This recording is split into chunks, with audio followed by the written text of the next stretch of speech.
Hi mga Mima! For today's vlog, ito na po pala ang part 3 sa pagdidrill ng tubig sa lupa. At good news nga mga Mima dahil may tubig na nga talaga. Nakikita nyo nga dyan mga Mima na lumalabas na tubig sa hose ay galing nga po yan doon sa dinidrill. Super happy nga ako dahil worth it lahat ng gastos ko. Medyo hindi pa nga siya malinaw dahil hindi pa naman siya nabobomba ng husto. Pero sabi nga ni Papa mga Mima, once na naibomba yan ay lilinaw din daw yan. Nakakatuwa nga lang dahil ang lakas-lakas ng tubig. Paano pa kaya kapag umulan, mas malakas pa nga dyan. So sobrang saya ko nga mga Mima, dinadaan ko na lang po sa tawa. At dahil hindi nga ako nakakapag-video dyan, si Papa nga muna ang nag-vlog. Ito nga mga Mima, pakinggan nyo po.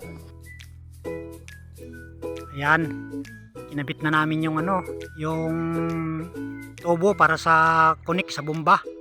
Dahil sure na may tubig na.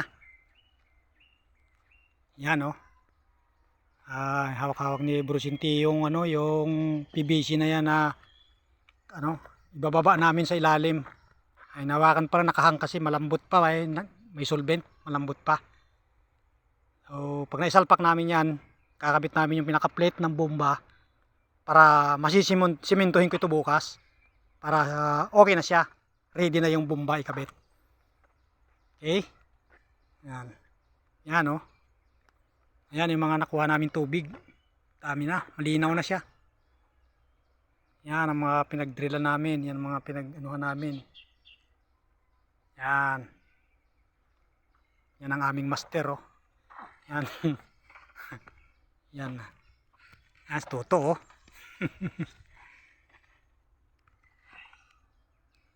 okay na, sure ball na, binigay na ni Lord yung aming hinihiling na tubig. Malakas siya, tinisting namin, malakas. Tanggal na rin yung bara niya, yung mga labo, malinaw na lumabas na yung malinaw.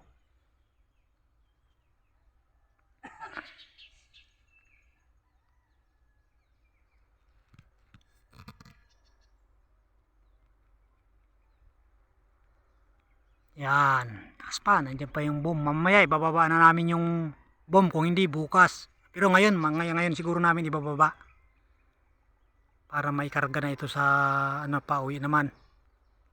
Kay nakadestinasyon na naman yan na igagamitin sa drill sa kabila.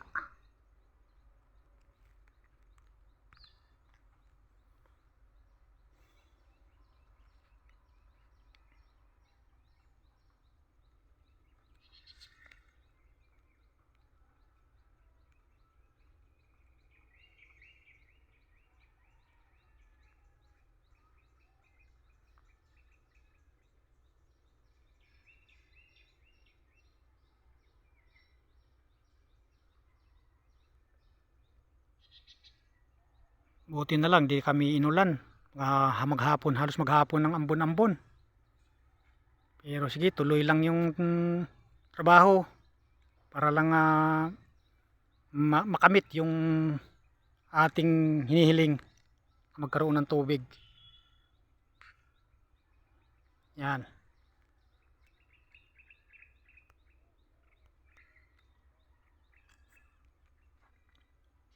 malambot pa siya malambot pa yung basa pa siya, maya tuyo na yan. Yan ang pinaka-casing niya sa ilalim, yung malaki. Ginamit namin PVC na lang, hindi na yung bakal, kasi pag bakal kakalawangin mangangamoy kalawang yung ating tubig. So PVC, so pang matagalan na yan at hindi kakalawangin.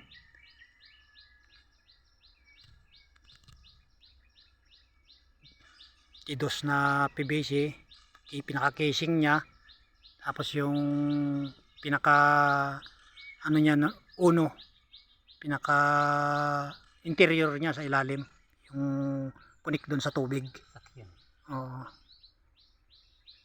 Yan, mataas pa siya ngayon, mamaya yan dito na yan sa baba.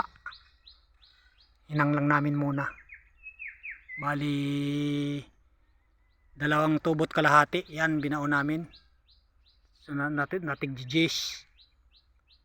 So suma total nasa ano siya 35. 35 feet. So may stock sa ilalim ng 7 feet. So umakyat pa yung tubig. 5 feet. Umakyat pa ng 5 feet. ano 5 feet na lang umakyat pa ng 5 feet. So ibig sabihin malakas ang tubig. Ang source ng tubig. Umangat.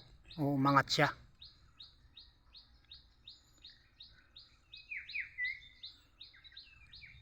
Yan. Okay na. Yan ang ano. Susunod na project pag mayroon pang natitirang pera, babakod naman tayo. Yan ang muhon. Yan naman yung mga bakod na poste-poste. Yan. Mga poste-poste na yan na nakapaikot na yan. Kung kakayanin pa ng budget, mabakod natin ng cyclone wire lang muna. Yan. Yan. Kapaikot. Yan.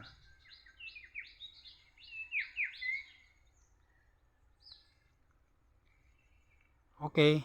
Hanggang dito lang muna. Salamat.